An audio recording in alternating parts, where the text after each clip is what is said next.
जय शिवराय. नमस्कार मित्रांनो, नागरिक माहिती मंच यूट्यूब चॅनलवरती आपले सहर्ष स्वागत आहे.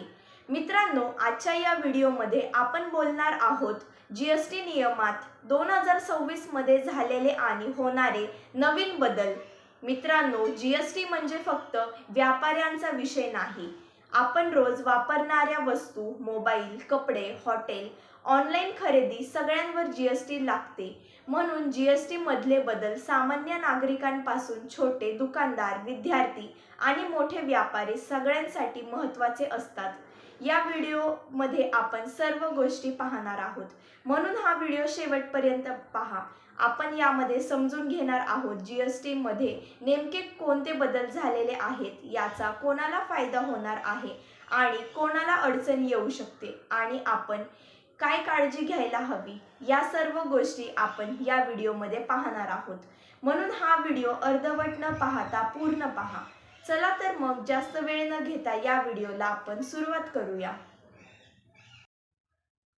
मित्रांनो, सर्वात प्रथम आपण पाहूया 2026 मध्ये जीएसटी नियमात का बदल झाले. 2026 पर्यंत देशात डिजिटल पेमेंट, UPI, ऑनलाईन खरेदी विक्री आणि सोशल मीडियावरून होणाऱ्या व्यवसाय प्रचंड वाढला होता. अनेक लोक इंस्टाग्राम, व्हॉट्सॲप, ॲमेझॉन, फ्लिपकार्ट अशा माध्यमातून विक्री करत होते, पण त्यांची योग्य कर नोंद होत नव्हती. काही जण जीएसटी न भरता व्यवसाय करत होते, तर काही जण खोटे बिल दाखवून कर चुकवत होते. या सगळ्या गोष्टींमुळे सरकारला कर वसुलीत मोठं नुकसान होत होतं. त्यामुळे डिजिटल व्यवहार पूर्णपणे ट्रॅक करण्यासाठी आणि ऑनलाईन व्यवसाय जीएसटीच्या चौकटीत आणण्यासाठी 2026 मध्ये नियम बदलणे गरजेचे होते.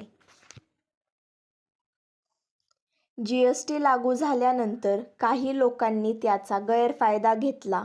बनावट इनव्हॉइस तयार करणे, खोट्या खरेदी दाखवून इनपुट टॅक्स क्रेडिट घेणे आणि प्रत्यक्ष व्यवहार न करता फक्त कागदावर व्यवसाय दाखवणे अशी अनेक प्रकरणे समोर आली. यामुळे प्रामाणिक व्यापाऱ्यांचे नुकसान होत होते आणि सरकारचा महसूलही कमी होत होता. म्हणून 2026 मध्ये सरकारने इनव्हॉइस ऑटोमॅटिक रिटर्न सिस्टीम आणि कडक दंडाचे नियम लागू केले. याचा उद्देश प्रामाणिक लोकांना संरक्षण देणे आणि चुकीची कामे करणाऱ्यांना थांबवणे हा आहे. जीएसटी प्रणाली खूप जटिल असल्यामुळे अनेक लहान व्यापारी, छोटे दुकानदार आणि नवीन व्यवसाय करणारे लोक अडचणीत येत होते. रिटर्न्स भरणे, नियम समजून घेणे आणि दंड टाळणे हे त्यांच्यासाठी कठीण होत होते. त्यामुळे 2026 मध्ये सरकारने काही नियम सोपे केले, काही प्रक्रिया ऑटोमॅटिक केल्या आणि कंपोजिशन स्कीम मध्ये बदल केले. यामुळे कमी कागदपत्रे, कमी चुका आणि जास्त पारदर्शकता येणार आहे. एकंदरीत जीएसटी प्रणाली अधिक सोपी, स्पष्ट आणि सर्वांसाठी समान व्हावी, यासाठी 2026 मध्ये हे बदल करण्यात आले. मित्रांनो, आता आपण 2026 मधील जीएसटी मध्ये झालेले मोठे बदल पाहणार आहोत. 2026 मध्ये जीएसटी रिटर्न भरण्याच्या पद्धतीत मोठा बदल करण्यात आला आहे. आता इनव्हॉइस अपलोड केल्यानंतर बराचसा डेटा आपोआप रिटर्न्समध्ये भरला जातो. यामुळे मॅन्युअल चुका कमी होतील आणि वेळही वाचेल. आधी अनेक व्यापाऱ्यांना रिटर्न भरताना गोंधळ व्हायचा, चुकीची माहिती भरली जायची आणि त्यावर दंड लागत होता. नवीन प्रणालीमुळे जीएसटी रिटर्न प्रक्रिया अधिक सोपी, जलद आणि पारदर्शक झाली आहे. मात्र चुकीचा इनव्हॉइस अपलोड केल्यास त्याची जबाबदारी थेट व्यापाऱ्यावरती राहणार आहे. आधी इनव्हॉइस हा नियम फक्त मोठ्या कंपन्यांसाठी लागू होता, पण 2026 मध्ये ठराविक मर्यादेपेक्षा जास्त टर्नओव्हर असलेल्या लहान आणि मध्यम व्यापाऱ्यांनाही हा नियम लागू करण्यात आला आहे. म्हणजेच प्रत्येक विक्री आणि खरेदीची माहिती सरकारच्या सिस्टममध्ये लगेच नोंदवली जाणार आहे. यामुळे बनावट बिल तयार करणे आणि खोटे व्यवहार दाखवणे कठीण होणार आहे. हा बदल प्रामाणिक व्यापाऱ्यांसाठी फायदेशीर आहे, कारण चुकीची कामे करणाऱ्यांमुळे होणारी स्पर्धा कमी होणार आहे. 2026 पासून जीएसटी रजिस्ट्रेशन रद्द करण्याबाबत सरकारने अधिक कडक नियम लागू केले आहेत. जर एखादा व्यापारी वेळेवर जीएसटी रिटर्न भरत नसेल, सातत्याने कर थकवत असेल किंवा खोटे व्यवहार दाखवत असेल, तर त्याचा जीएसटी नंबर थेट रद्द केला जाऊ शकतो. काही व्यापारी व्यवसाय बंद करूनही जीएसटी नंबर चालू ठेवतात. अशा प्रकरणावरही आता कारवाई केली जाणार आहे. त्यामुळे जीएसटी रजिस्ट्रेशन म्हणजे फक्त नंबर नसून ती एक मोठी जबाबदारी आहे, हे सरकारने स्पष्ट केलेले आहे. लहान व्यापाऱ्यांसाठी असलेली कंपोजिशन स्कीम 2026 मध्ये अधिक सोपी करण्यात आली आहे.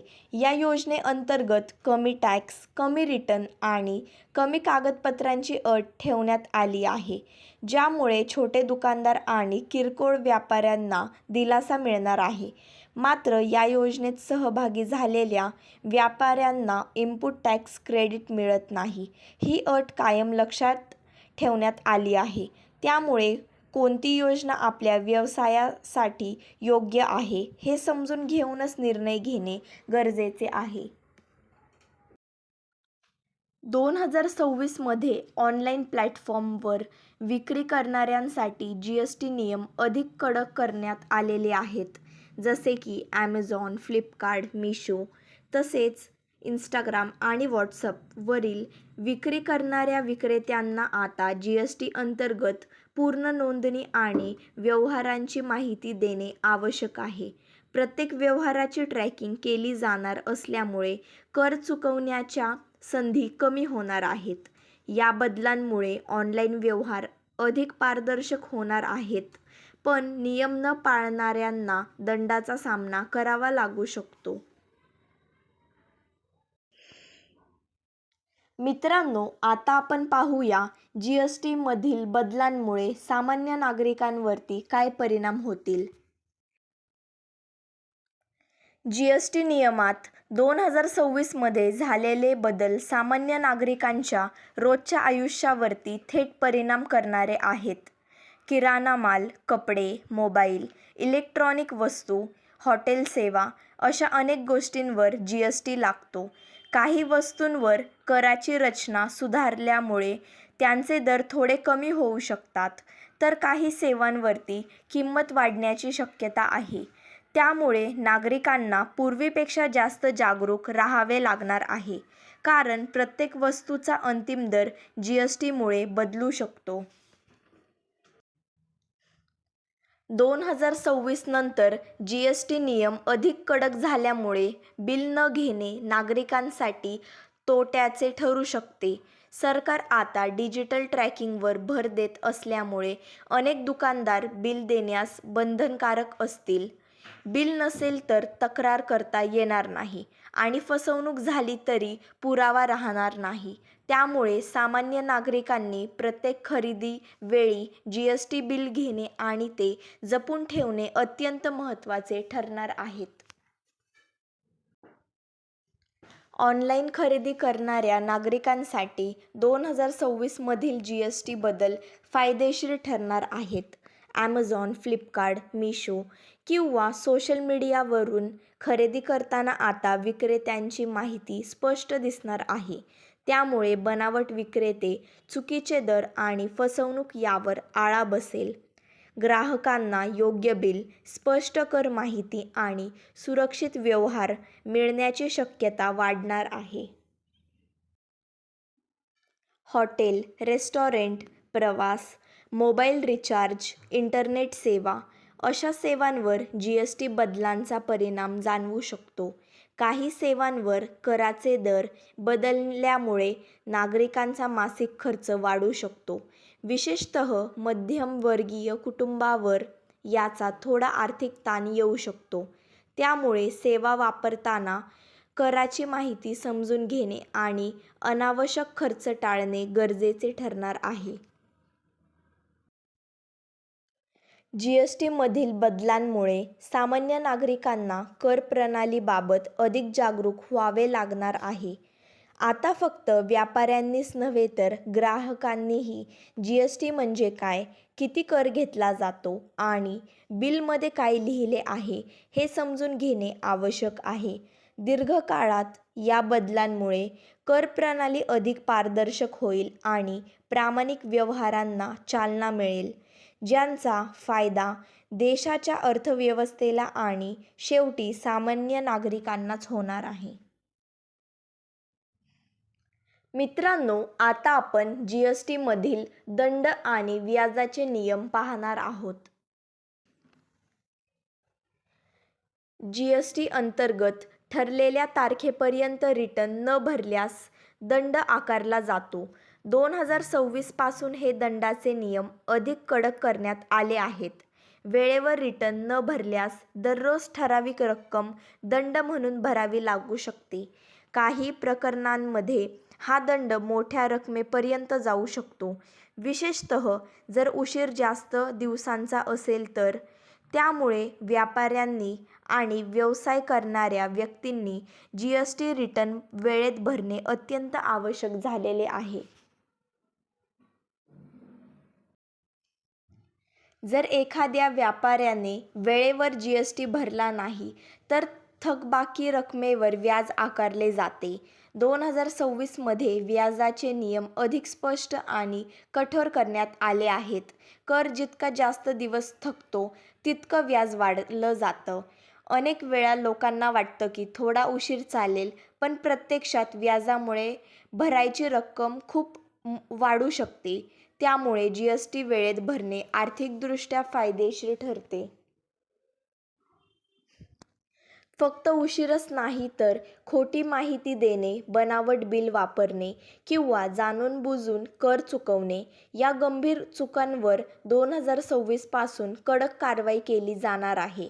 अशा प्रकरणांमध्ये मोठा दंड, नोटीस, GST रजिस्ट्रेशन रद्द होणे किंवा काही वेळा बँक खाते गोठवणे अशी कारवाई होऊ शकते. म्हणून GST नियम हलक्यात न घेता योग्य आणि प्रामाणिक पद्धतीने पालन करणे प्रत्येक व्यापाऱ्यासाठी अत्यंत महत्त्वाचे आहे. 2026 मध्ये GST नियमात झालेले बदल हे केवळ व्यापाऱ्यांसाठीच नव्हे तर सामान्य नागरिकांसाठीही अत्यंत महत्त्वाचे आहेत. डिजिटल व्यवहार वाढले, ऑनलाईन व्यवसाय फोफावला आणि कर चोरीच्या घटनांमध्ये वाढ झाली. यामुळे सरकारने GST प्रणाली अधिक कडक आणि पारदर्शक केली आहे. रिटर्न प्रक्रिया ऑटोमॅटिक करणे, ई-इनव्हॉइस लागू करणे आणि दंडाचे नियम कठोर करणे यामुळे प्रामाणिक लोकांना फायदा होणार असून चुकीची कामे करणाऱ्यांवर आळा बसणार आहे.